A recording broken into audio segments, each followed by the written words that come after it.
Tuesday, my friends.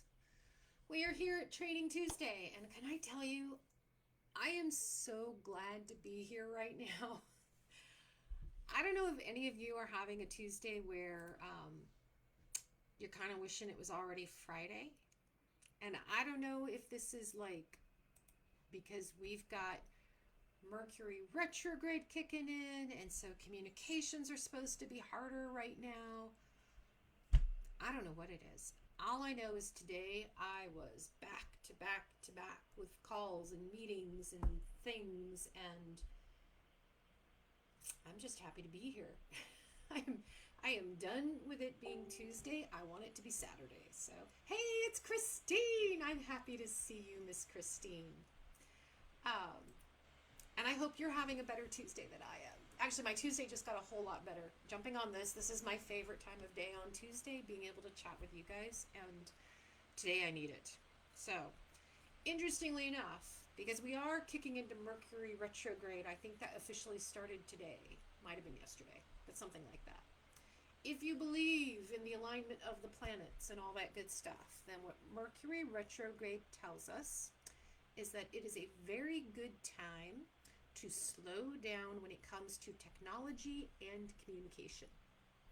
It is time to read everything very carefully. Pay attention to the details. Don't sign any contracts, right? All that stuff is what they talk about because it's too easy to make communication mistakes. And coincidentally, because I wasn't thinking about this when I put this topic together, I am launching today a whole series on communication for us to talk about for the next few Training Tuesdays. And specifically, I'm targeting this towards male and female communications. Um, but I just thought it was interesting that it coincides with Mercury retrograde, where everybody says communication is off, technology is going to fail, and given the day I had, yeah, that's about where I'm at. So we are going to start today talking about, what did I put it? 3 powerful communication strategies to help you be heard and not dismissed. And this is specifically with men, although it does work with everybody. Um, and the reason why I wanted to be specific about men is because of the way that we're wired. And I'm going to talk about our wiring in a bit, but because of the way we're wired, we really do hear language differently and use language differently. And the more conscious we are of that, the better, the more clear our communications become. So, hey, Jill, it's good to see you. Um, I'm going to share 2 quick stories with you around communications. Always fun stories I have to share, right? So they're my 2 communication fails. And they happen more than once, to be perfectly honest, because we don't learn this lesson once and then everything's grand, right? We learn these lessons over and over and with practice. So a few years ago I was at work and I was explaining to my boss that there was this great project that I wanted to launch. I saw an opportunity to launch a project. I thought it would be really cool.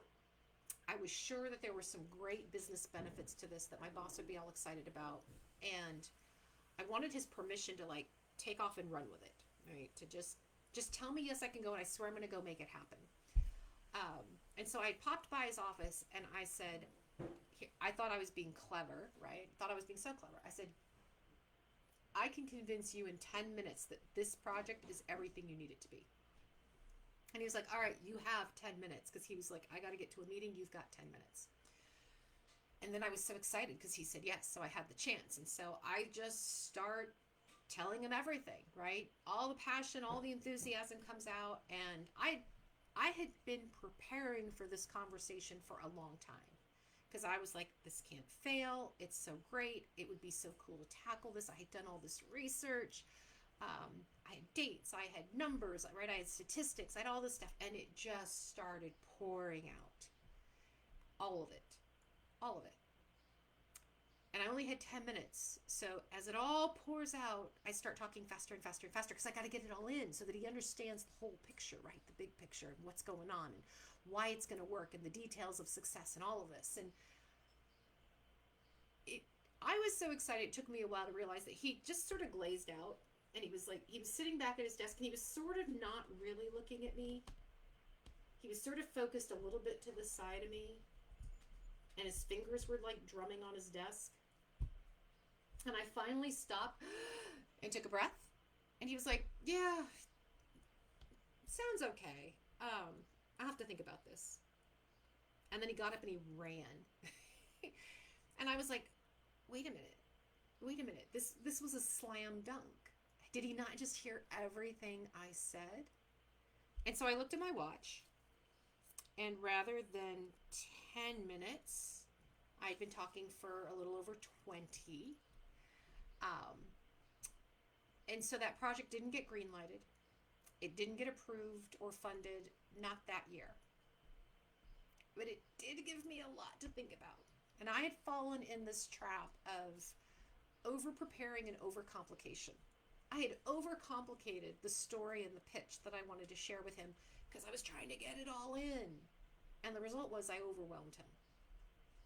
Okay. Now, that happens at work. We do the same thing in our personal lives. So if you think about the men in your lives, whether it's a partner or a parent or a brother or a child, even someone that we're talking to who's male, right? And literally this happened to me. I have to do my timing here. It would have been 4 weeks ago. So literally 4 weeks ago on a hike with my boyfriend, and I'm telling him a story. And I'm doing the story the way we women know how to tell stories, right? He's not only getting the blow by blow, he's getting the what everybody's wearing and what they were thinking. And we're going down the side roads of, oh, and by the way, about this person, here's something you should know. And oh, by the way, at this moment, this other thing was happening too. Like, I'm giving him the full picture so that he understands the fun and the drama, because it's fun. We tell these stories because they're fun, right? So he's getting the full fun and the drama of the story I'm telling, and how ridiculous it all is, and why I'm so bought into this. And I'm still talking, and he stops on our hike. He stops and he turns around and he literally points to like moss on the ground and tells me what the name of it is, which stops me cold. Which I'm like, what?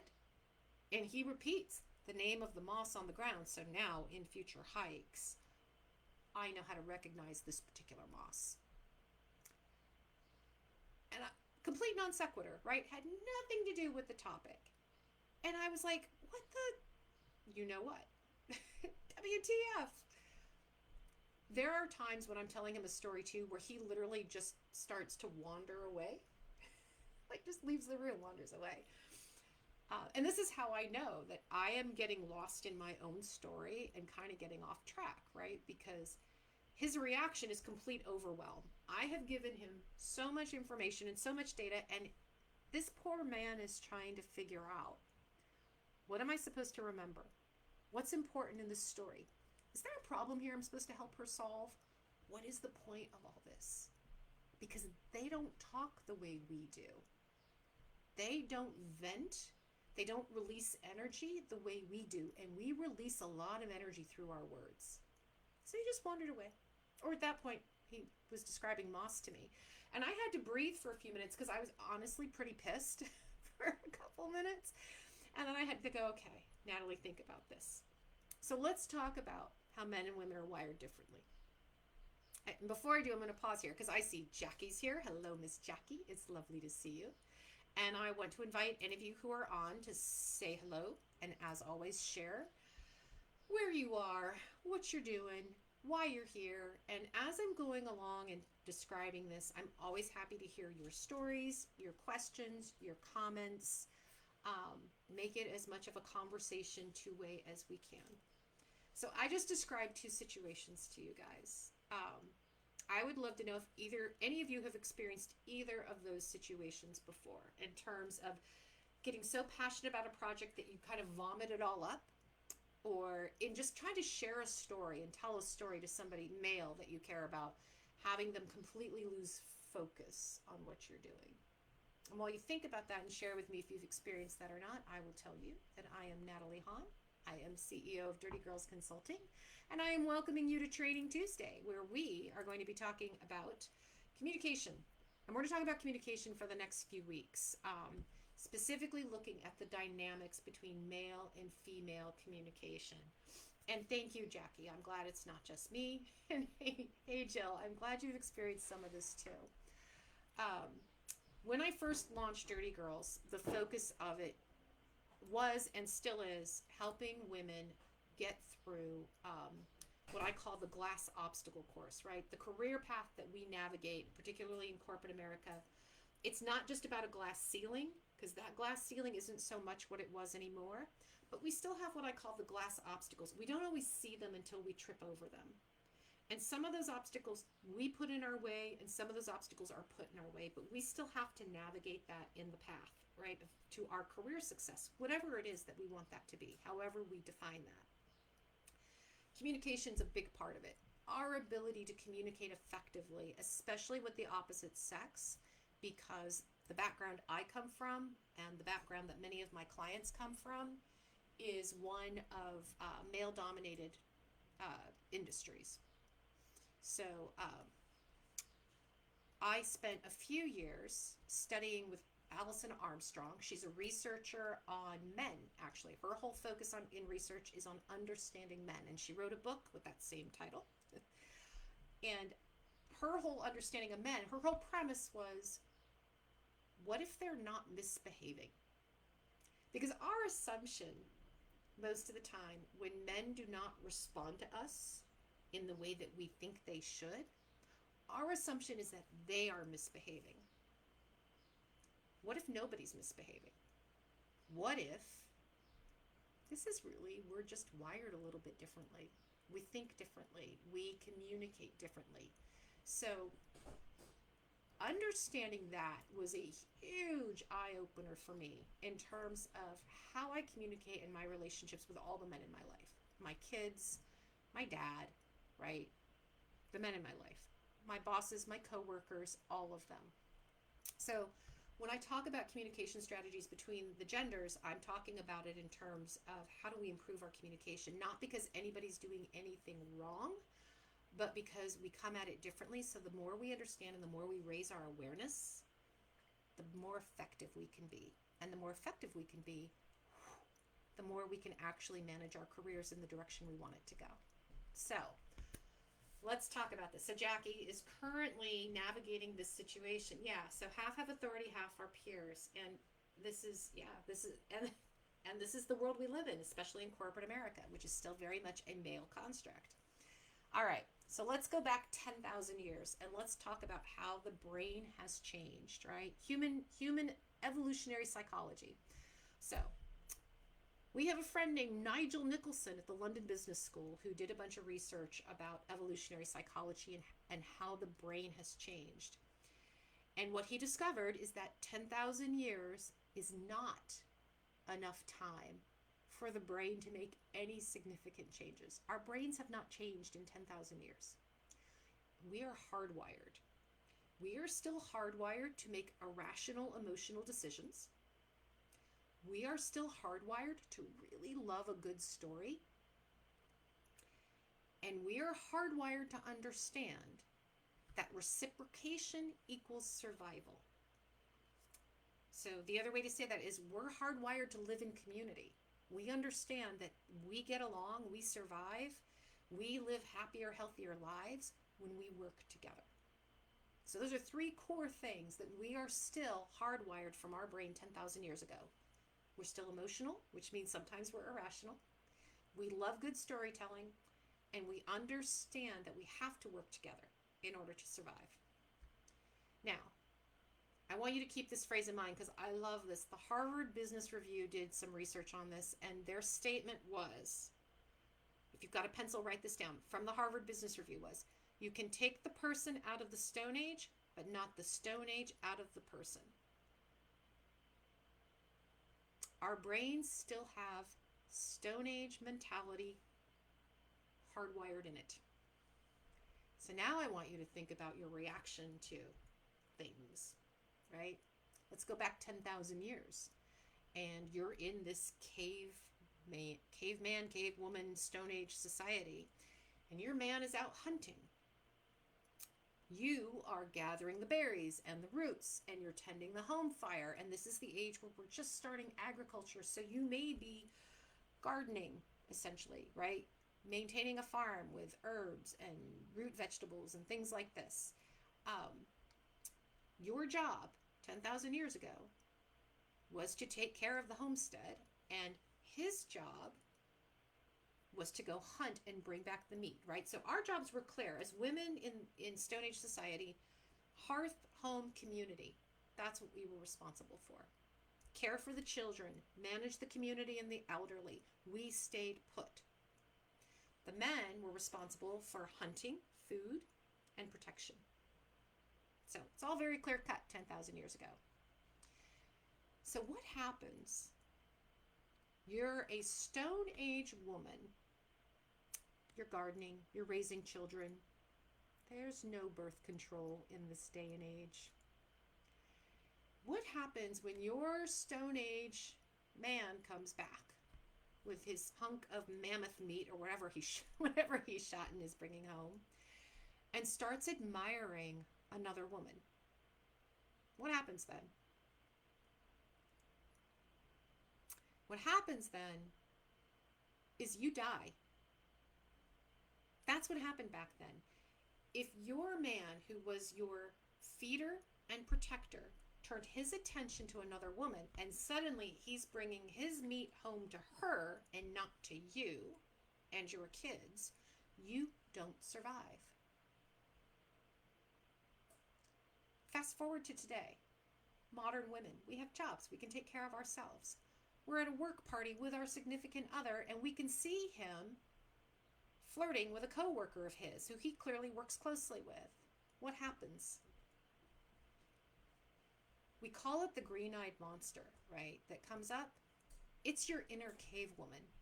Your inner cave woman is roaring because in our core, hard-coded is if he takes his attention away from me and gives it to her, I die.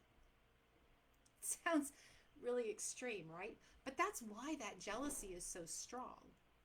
And we all feel it. And as modern women, we try to deal with it. And we know, men and women, sure, we can be friends and there doesn't have to be any sexual tension there or whatever. But understand that's not how we're wired, which is why our reactions come up that way. Our brains have not evolved enough in 10,000 years to knock out that hard coding. So our inner cave woman roars, right? Starts making a fuss and throwing a tantrum anytime she feels threatened or unsafe, because threatened and unsafe is directly correlated to her survival. So I want you to keep that in mind when we're communicating, because that threat, right? That threat that we feel, that insecurity we feel, it doesn't have to be a sexual connection. It doesn't have to be just with a partner. When we're at work and we are trying to get the attention of our boss or the attention of a coworker because they can help us with a project, because they can move things along, we have similar reactions because we need those men. We need those men for our career survival.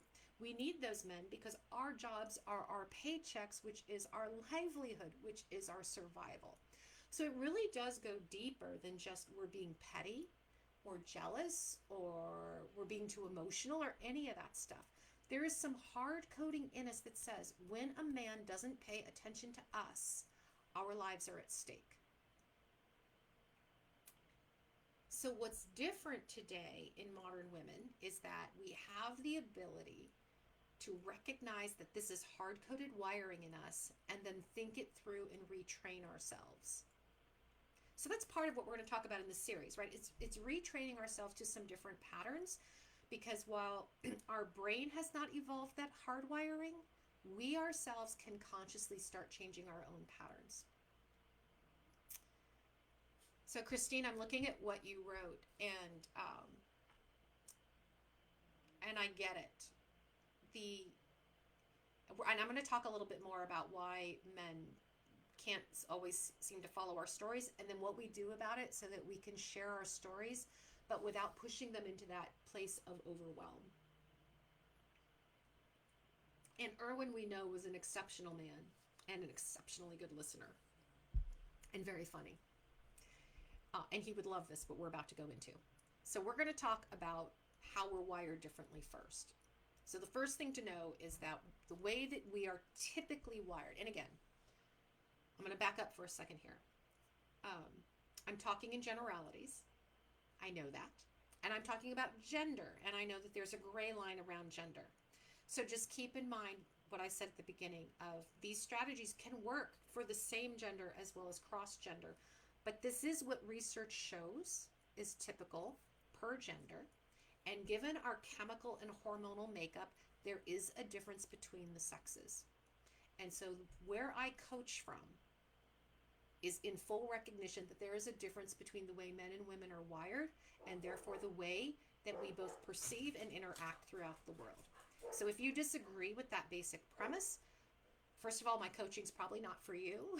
And second, we may have some philosophical differences here. So I just want to be clear on that up front. There's a reason I talk about the gender differences, because in the research I've read and studied, and in my own experience then in practicing some of these strategies and things we're going to talk about, it's absolutely true. All right, so let's talk about the wiring. In our brains, we have two lines of ways of thinking. There's single focus and there's diffuse awareness. For the most part, men are more heavily weighted towards single focus and women towards diffuse awareness. And if you think about where we were 10,000 years ago, this makes total sense. Single focus is I'm only paying attention to one thing at a time, because that's all I can afford to pay attention to, because my survival counts on it. When a man was out hunting 10,000 years ago, he had to stay focused on what he was hunting, or he wasn't going to hit the target and he wasn't going to be bringing home any meat. So single focus is one thing at a time. I do one thing, I complete it, and when it's done, I do the next thing. Diffuse awareness is how women stayed alive. Diffuse awareness is I'm aware at all things at all times. I am walking through the field, I am picking berries, I am looking out for the poisonous ones, I am keeping the children away from the poisonous ones, I am trying to find the roots underground that are going to feed the family that's going to go along with the meat. I am looking out for the predators who might attack me and my children while we're out in the field. Do you hear how many different things we are paying attention to in the same moment? Diffuse awareness. This is why for modern women, when you walk in the door of your house, what happens? The entire room is yelling at you, because in that single moment you see the dishes aren't done. I hate those curtains. The floor needs to be swept. I still have work to do. Where's my laptop? What are the kids doing right now? Right? All of this stuff, it hits you all at once. And this is why you get frustrated. When you say to your partner, could you please take out the trash? And he takes out the trash. You don't understand why in taking out the trash, he didn't pick up the laundry he saw on the way and put that away. And yet he was only focused on doing what you asked, which was taking out the trash. And when that's done, he will come back and he'll do the next thing you ask. This is why we say women are multitaskers. Our diffuse awareness makes us aware of everything that's going on. It's not a negative, but it's not a plus. So it's something to be aware of. Men's single focus is the same way. It's not a negative, it's not a plus. It is a pattern to be aware of. So let's put this in a business meeting context. You're in a meeting. You're in a conference room. There's an idea being discussed, and there's men and women both in the room. So just visualize yourself sitting around a table. You've got your male coworkers around you. You're tossing around an idea. With diffuse awareness, we can see not only what's being discussed, but we can gauge the reactions of the men who are talking. We get a better sense of who's all in on the idea and who isn't. We may be thinking about people not in the room and how this idea might impact them. When we step out of that meeting and we turn to our male partner to say, hey, what did you think of that? He's going to give us a very different response than what we would give him, because his response more likely is going to be focused on the idea, on what was being discussed and that linear discussion, because that's where he was focused. Is this a good idea? Did we agree this was a good idea? What are the next steps? He's not going to be cued into the fact that clearly Dave didn't get a good night's sleep and he's really dragging, and therefore his feedback wasn't so good.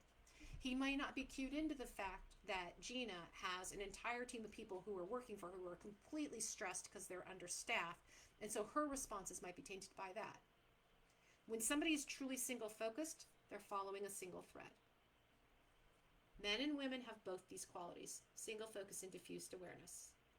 They're just weighted differently. So I just want you to keep that in mind. If you're getting a response from a male that seems very single threaded, it's because that's where his head was in that moment. Now, we talk, we communicate from our diffuse awareness mode. That's why when we're telling a story and I start saying, oh, I wanted to tell you, I ran into Jane the other day. We were going to have dinner with them on Tuesday night. Remember how that didn't happen? Jane was wearing this amazing dress. I have to figure out where she bought that. I think she told me it was Macy's, but she might have gotten it online. I'll have to double check with her. Anyway, about that dinner Tuesday with her husband and her, I think we're supposed to be bringing wine and some hors d'oeuvres. What would you like to bring? He has no idea what to focus on. And why the hell did I throw Jane's dress in there? Right? We communicate with everything that we're aware of, which derails. It derails their single focus. They're trying to pay attention to what we're saying, and they're trying to figure out what's important right now. What am I supposed to remember? What's the problem I'm supposed to solve? And if he can't pinpoint that, we've lost his attention. What we do is commonly called stacking. We're adding without breath, to give the man a chance to absorb and determine what to do with that piece of information. The result is men think we have a very disorganized brain, that we're all over the place, that our multitasking has taken over. It can come across that we're not prepared, or we're not smart, or we're easily rattled or easily emotional, because for them, it's so all over the place, they don't know what to do with it. So how do we stop shooting ourselves in the foot, right? Because that's what we're doing. When we let ourselves run loose from that communicating from that diffuse awareness point of view, unless we're talking to another woman, we risk losing our audience, which means we risk getting what we want out of that conversation. So I'm going to give you 3 strategies for how we work with this, but over the next few weeks, we'll be talking a lot more about this and about this idea of diffuse awareness and single-minded or single focus. It's not single-minded, it's single focus, and how we navigate this dynamic between men and women when we communicate. And we'll also start thinking about language, how we use language differently. So there's 2 situations, right? There's one situation where you're going in and you're planning, right? You're going in knowing that there's something you want to say, communicate, pitch, or share. And the second is it's impromptu. Spur of the moment, you're going to have a conversation. We have control in either case if we allow ourselves to slow down and think about it. So, first strategy is to think about what you actually want to say. Think about what you want to communicate. And so the questions you need to ask yourself are, what do you want to achieve? What does the other person need to know? And how do you want to be perceived? If you can answer those 3 questions when you think about what it is you want to share, you completely reshape the way you tell your story. And keep in mind, every time we open our mouth, we have an opportunity to share a story. And storytelling is the best way to get somebody to remember what we're talking about. So when you think about what is the other, what do you think, what do you want to achieve? The first example I gave you, I had a goal in mind. I wanted him to approve the project. Check. What do I want to achieve? I want buy-in from my boss.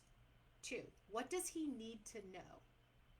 So what I needed to think through that I didn't are, what are the pertinent facts that are most important to him? Forget all my research and everything I thought was important. What was going to be most important to him? What is his personality style? Right? Some people like direct, just the facts, get it done. Some people like to have a little more context, even then. It's all in how you share it, right? So consider what the personality and the work style is of the other person. Note down the difference between your facts, what you're sharing that's factual, and your emotions. What are you using to persuade? With some people, they're persuaded by things that make them happy, right? Oh, that would be fantastic. Let's do it. Other people are more persuaded by numbers and figures. Well, these numbers say we must do this, so we must do this. Some people are truly motivated by fear. Oh, what do I lose if I don't do this? Oh, I lose that entire market share. We have to get this done. So think about the emotion that you want them to feel. And think about what can you offer them in exchange. If you greenlight this project for me, I promise you that I'm bringing you lunch every Friday for the next 6 weeks. That's just random. You can also, if you greenlight this project for me, I promise you, you're going to have a whole new dashboard, being able to see the productivity of the team, and I'm going to deliver that to you every Friday by 2 o'clock, right?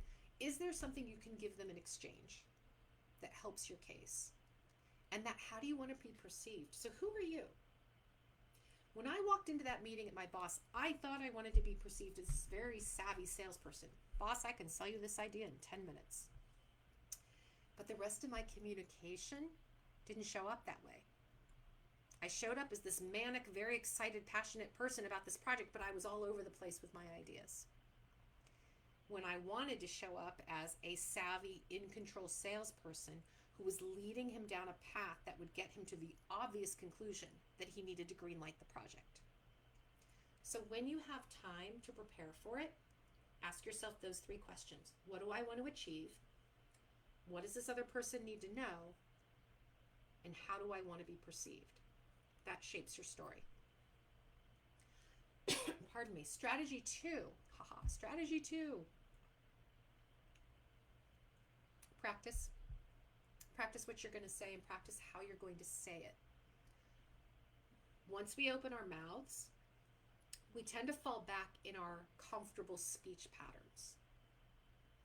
My comfortable speech pattern when I get on with you guys is always, let me tell you about this story. Let me talk about this thing. And I can catch myself going faster and faster and faster. And I have to slow myself down and go, I have people listening to this. They may not want to listen to me being all manic and excited. They may be more interested if I can slow down and tell my story in a way that makes sense to them, right? So every time you can prepare, practice what you're going to say so that you're saying it the way and with the words you're choosing, so that you're sticking to the relevant points that you thought through in strategy 1. If there's no time to practice, that's fine. If you're walking into an impromptu meeting, that's okay. Be thoughtful. The most undervalued and underused tool we have in a communication is silence. There is nothing wrong with pausing as you're explaining an idea and saying, hold on, I want to be sure I describe this correctly. I want to be sure I explain this the right way. Let me gather my thought here and breathe. Take a moment, let there be silence, breathe, and think through very quickly. What does this person need to know? What do I want to communicate? What am I trying to get him to do? Who do I want to be right now? Pause and think before you open your mouth and speak. Feel free speaking slowly. Feel free speaking carefully. Feel free being silent so that you can think through what you want to say. If you get interrupted, which we do, the last statistic, I shared this with you guys a few weeks ago. Now I can't remember what it was, but it was something ridiculous. Like 87% of all interruptions in meetings are men interrupting women. So the likelihood that you're going to get interrupted while sharing an idea is extremely high. Get comfortable with the phrase, excuse me, please let me finish. It's polite, it's professional, and it's necessary. So if you find yourself getting interrupted, it can derail your thought. It can derail what you were trying to explain in the story you were trying to lay out. So you do what we call intruding. Intruding is simply interrupting an interrupter, right? Intruding is another word for interruption, but you're basically intruding on their interruption to say, excuse me, I'm not finished. Excuse me, I'd like to finish my thought. And there's absolutely nothing wrong with that. And there's absolutely no backlash to that because you have every right to continue your thought without interruption. So if you have time to rehearse and practice what you want to say, how you want to position it, how you want to show up as a leader, do. But if you don't, in the course of the conversation, take the time to be thoughtful. We don't look stupid when we say, let me think about that a minute. Or hold on, let me make sure I've got my thoughts together. We don't. We look like we're being thoughtful and careful about how we're communicating with people. Third strategy. Right? So first strategy is think. Second strategy is prepare, right? Practice. Third strategy. I'm going to give you the trash can. Some of you have probably heard about the trash can before. The trash can works both at work and at home. You're probably going to find it more likely at home. The trash can would have worked for me at work in that first scenario I gave you where I vomited up on my boss all my ideas. Here's the thing with the trash can. Studies have shown when we're doing our word vomit of what happened during our day or we're telling a story, men's listening capacity to that is 15 minutes. At the 15-minute mark, most of them are going to check out. If they haven't figured out what your point is or what you need or what they're supposed to remember, they're checking out. It's too much. It's overwhelm. The idea of the trash can is that you're able to do your word vomit, but it's up to you to limit your time. So this is what I tell couples. When I did years ago, I did a lot of coaching between couples on communication because I was focused on this whole gender dynamic piece. And what I would say is you need to have an agreement. So if you're doing this with a partner in particular, so somebody you have a personal relationship with, whether it's a life partner or even a parent or a child or a friend or a brother, you can say, I need to use the virtual trash can for 15 minutes. The virtual trash can is your opportunity to tell your stories. What went on today? What was going on? What's happening? To tell your stories and to get it all done in 15 minutes. Your commitment is sticking to 15 minutes. Their commitment is holding that virtual trash can for you for the 15 minutes. And all they're allowed to say is, tell me more. Is that all? What that does for us as women, like I said at the beginning, words are one of the ways we decompress. We get so full up in our day that by the end of the day, we have no space for people. So it's up to us or it's not up to us. The way that we decompress often is by vomiting out our day, telling our stories. And once we've told a bunch of stories, we're like, oh, I feel better. Now I can relax with my glass of wine and I can focus on you, the love of my life. But until we empty ourselves of that fullness, we can't always share our focus with the other person. We're still wrapped up in here. So it's called the trash can. And what you do with it is you make an agreement of, I'm putting a timer on for 15 minutes, I'm decompressing, you're holding the trash can. The way this works at work is to do the mental notes. So maybe you don't want to tell your boss, can you hold a virtual trash can for me for 15 minutes? But what you can note, if you find yourself in storyland with a coworker or a boss, is you can time yourself. And then you can take a breath and say, you know what, thanks for listening. You don't have to remember any of that. And part of the virtual trash can agreement is noting for your listener, this is important. You need to remember this. Versus the whole story about Jane and her dress and dinner Tuesday night, none of that really needed to be remembered. I just needed to get it out. So it's fine that we can't always plan for our talks. It's fine that we're not always going to be able to prep the highlights or the story lead or psychoanalyze the man we're talking to. What I'm trying to highlight in these three strategies is our own level of awareness of how we're communicating, so that we can be aware of how we might be tripping up ourselves or tripping up the person we're trying to connect with, because we're in that diffuse awareness mindset and we're literally oversharing. And it's not because it's inappropriate oversharing. It's more than what they can hear in that moment. It's more than what they can digest and sift through in order to respond and connect to you the way that you want to be connected with. So think, practice, use the trash can. So pay attention to how you're showing up. And when you pay attention to how you're showing up, you can start managing how it is you want to be perceived as a leader and as a communicator. Are you showing up the way you want to? Are you coming forward in your communication with the attitude and the energy that you want to bring to that dialogue? When you're conscious of that, then you start getting fed back the kind of energy that you're looking for. That, I know there's beeping going on in the background. I have to shut that off. That's what I had for you tonight. See that? Diffuse awareness. I'm aware of everything going on. I hope that was helpful for you guys tonight to think about your communication style. Think, practice, make use of the virtual trash can. For those of you with male partners or a male friend that you share your stories with, right, that you talk to and you decompress with, I strongly recommend you introduce them to the virtual trash can. You put the ground rules around it and you see how it works. From the male perspective, they've always been grateful that there's a time limit on it. And for you, it allows you to get it out and decompress without feeling like they're not paying attention. If you're in a situation where you need more than 15 minutes, call a girlfriend. And I mean that because the virtual vomit we can do for each other literally for hours. That's what girlfriends are for. We do it for hours. Men don't have that capacity, and it's not their role.